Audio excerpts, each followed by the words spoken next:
Selamat siang saya ucapkan kepada Bapak Muhammad Taufan AMA selaku dosen pengampu pada mata kuliah dasar-dasar logika, dan selamat siang kepada teman-teman semuanya. Perkenalkan, saya Evita Grecia Simanulang dengan NIM 2210861017 dari kelas B Departemen Ilmu Komunikasi Universitas Andalas.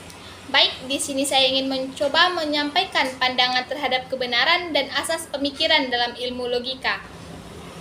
Sebagai ilmu pengetahuan yang membantu manusia untuk dapat berpikir tepat, benar, dan tidak mengalami kesesatan, logika ini membekali setiap orang beberapa hal yang dapat mempedomani seseorang untuk berpikir logis agar bisa memperoleh suatu kebenaran. Sebuah pemikiran itu dapat dikatakan benar jika adanya kesesuaian antara pemikiran dan juga kenyataan. Kapasitas asas pemikiran bagi kelurusan berpikir adalah mutlak. Objek material dari logika adalah proses berpikir, sementara pada kebenaran objek formalnya adalah berpikir lurus, dan kedua hal ini berbeda dengan kesesatan.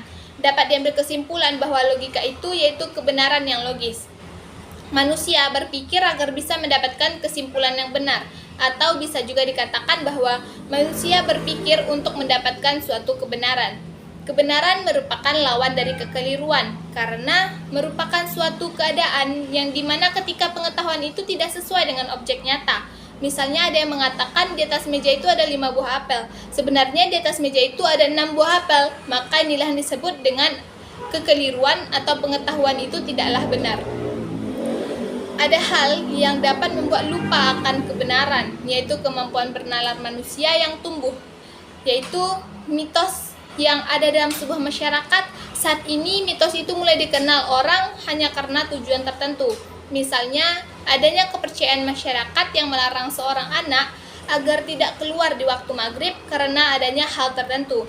Tetapi seiring berkembangnya pengetahuan, maka banyak orang yang berasumsi bahwa jika seseorang itu keluar maghrib, maka mereka dapat meninggalkan waktu sholat mereka. Kita sebagai manusia harus bisa melahirkan pemikiran yang baru agar bisa menciptakan suatu hal yang baru. Logika menjadi pembentuk agar semua ilmu itu dapat bermuara pada logika. Logika ini sendiri berkaitan dengan filosofi.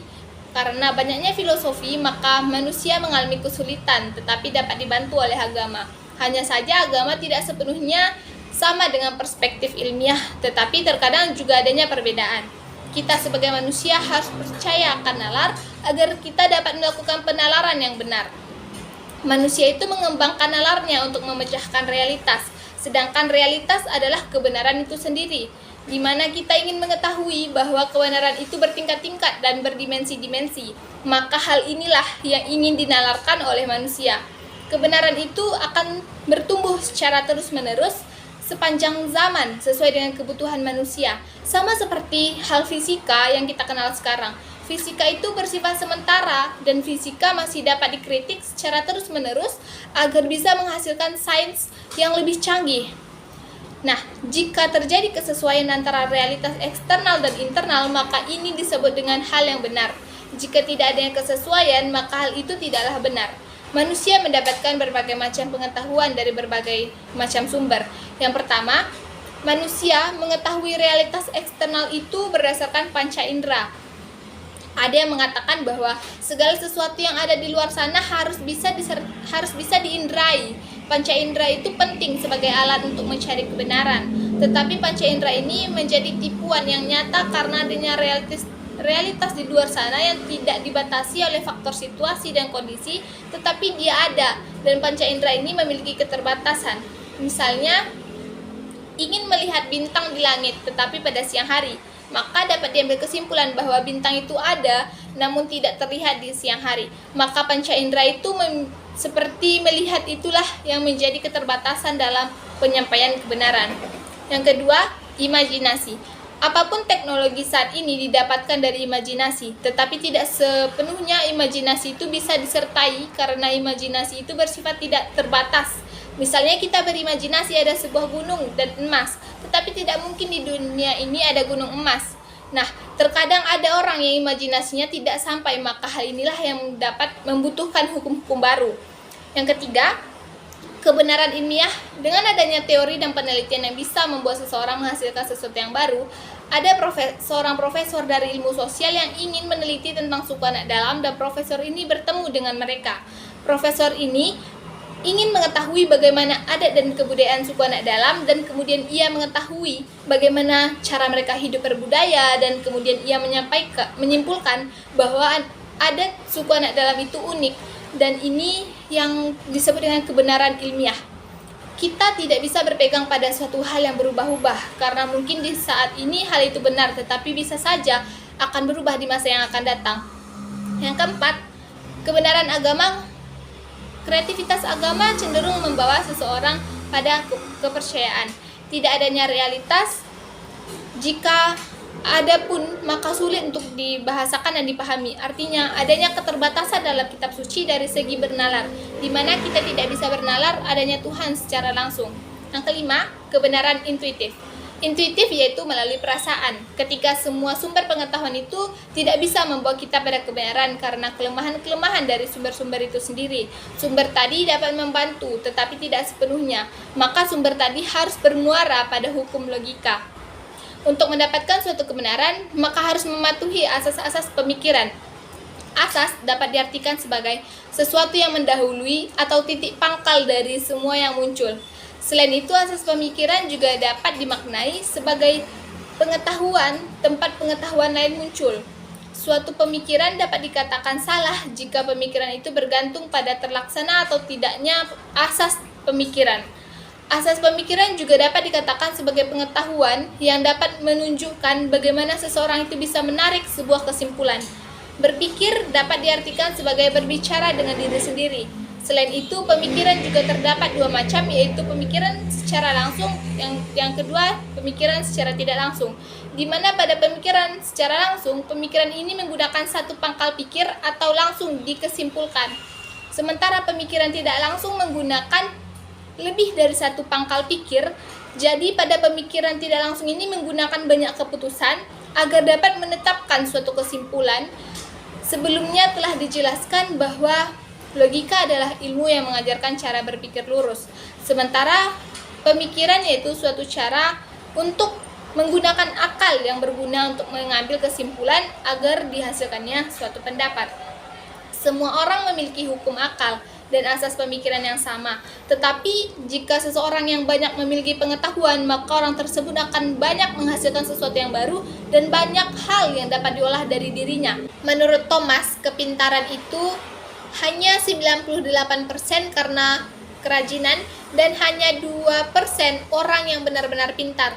Nah, secara potensial hukum akal kita itu sama dengan tokoh-tokoh berbakat yang ada di Indonesia, misalnya B.J. Habibie. Tetapi yang membedakannya yaitu seberapa banyak hal yang kita masukkan ke dalam pikiran kita dan yang nantinya itu bisa kita olah menjadi ilmu pengetahuan. Hukum akal yang mengolah segala realitas yang ada di luar sana. Kebenaran adalah ketika realitas objektif itu sama dengan realitas objektif internal dalam pikiran kita. Misalnya ketika tangan bergerak, maka kita mengatakan tangan itu bergerak. Dan ketika kita mengatakan tangan itu diam, maka realitas eksternal itu tidak sama dengan realitas internal. Realitas objektif yaitu menerangkan dirinya sesuai dengan pikiran dan dikonfirmasikan oleh hukum akal. Hukum akal yang menjadi asal muasal kecerdasan manusia, yang pertama, identitas. Sesuatu itu sama dengan sesuatu itu. Misalnya A sama dengan A, kursi sama dengan kursi. Hukum akal mengatakan itu semua kursi karena setiap orang percaya dengan akal yang mandiri bahwa mengatakan kursi itu adalah kursi yang mewakili dirinya sendiri. Yang kedua, non-kontradiksi. Hukum yang menyatakan bahwa tidak mungkin realitas itu bertentangan pada dirinya sendiri. Hukum kontradiksi mengatakan bahwa sesuatu itu tidak mungkin sama dengan bukan sesuatu itu. Contohnya, kursi tidak mungkin sama dengan dinding. Nah, yang ketiga ada keselarasan. Sesuatu itu akan selalu menjadi sesuatu itu. Misalnya, A akan menjadi A. Contohnya, harimau akan tetap menjadi harimau walaupun ada perubahan. Misalnya, perubahan pada warna kulit harimau. Yang keempat, kausalitas. Segala sesuatu itu butuh sebab dan akhirnya setiap sebab itu dapat melahirkan akibat.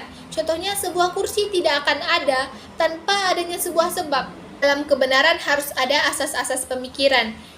di mana asas-asas pemikiran ini dibagi menjadi dua. Yang pertama asas primer dan kedua asas sekunder. Yang pertama, asas-asas primer. Asas ini disebut sebagai asas utama karena asas ini yang mendahului asas-asas lainnya, dan asas ini juga tidak bergantung pada asas-asas lainnya. Asas primer ini berlaku bagi segala yang ada, termasuk logika. Asas primer ini juga dibagi menjadi 4. Yang pertama, asas identitas. Asas ini merupakan dasar dari semua pemikiran yang ada, dan kita tidak mungkin dapat berpikir tanpa asas ini.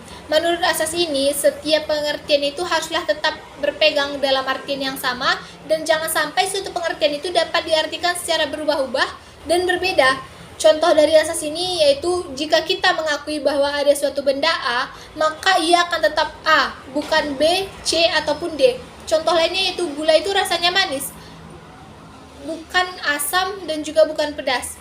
Yang kedua, asas kontradiksi. Asas kontradiksi merupakan suatu perumusan negatif dari asas identitas. Dalam logika, hal ini berarti bahwa menaati asas identitas dengan menjauhkan diri dari kontradiksi, atau tidak boleh membatalkan dan memungkiri begitu saja sesuatu yang sudah pernah diakui. Pada logika, sebenarnya prinsip ini menyatakan bahwa kita harus menaati prinsip identitas dengan menjauhkan kontradiksi, yaitu dengan menjauhi hal-hal yang mungkin berlawanan dengan asas. Contohnya, saya setuju dan tidak setuju dengan pendapat Anda, atau jangan sekali-sekali kamu datang dan pergi untuk. Yang ketiga, asas penyisihan. Asas ini mengatakan kemungkinan ketiga itu tidak akan ada. Maksudnya di sini, jika ada dua buah keputusan yang kontradiktoris, pasti salah satu keputusan ini salah, dikarenakan keputusan yang satu akan mengalahkan keputusan yang lainnya. Kebenaran dalam pernyataan pada kontradiktoris terdapat hanya pada salah satunya, atau tidak memerlukan kemungkinan ketiga.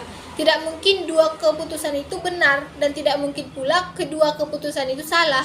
Contohnya, mahasiswa yang kuliah di ruang 3 adalah mahasiswa komunikasi, atau hewan yang dijual di pasar adalah hewan hanya ikan dan juga burung.